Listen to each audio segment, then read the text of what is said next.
news alert: the U.S. military now conducting operations to get relief to Puerto Rico as the island struggles to recover from the staggering damage of Hurricanes Maria and Irma. Rescue crews are working desperately to dig people out from collapsed buildings there. Millions are without power and phone service. Food, medicine, and resources are dwindling. President Trump promising more help is on the way, and he said he plans to visit the U.S. territory next week.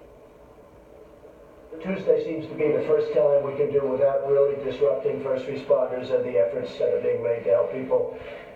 We have shipped massive amounts of food and water and supplies to Puerto Rico, and we are continuing to do it on an hourly basis. But that island was hit as hard as you could hit. Garrett Tenney is live in San Juan for us. Garrett, always a delicate balance for the president to not want to distract from recovery efforts, but still show up and support those people who are struggling so much.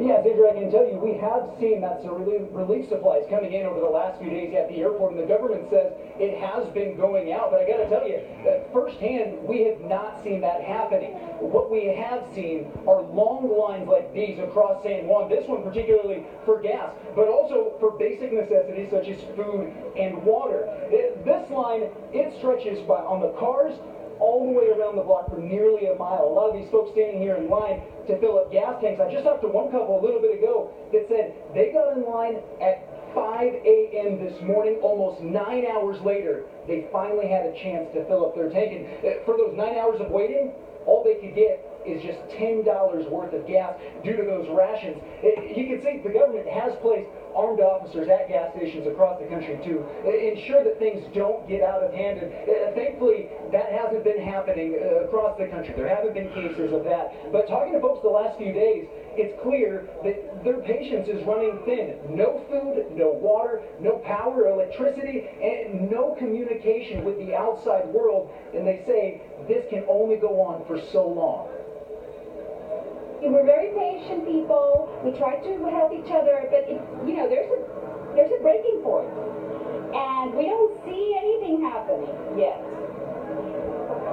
I'm so sorry. We're getting to patience not an option anymore. We're trying to be patient, but we're kind of upset. And Puerto Rico has been destroyed basically. We need help. And Puerto Rico's governor is requesting more help from the federal government. The question at this point, though, is whether or not that help can get here soon enough before folks here lose patience and begin to take things into their own hands. Sandra? As the president began his remarks just a few moments ago from the Rose Garden, he said we send our hearts and prayers to those people who they need so much help. Garrett Tenney, thank you for bringing the story from there.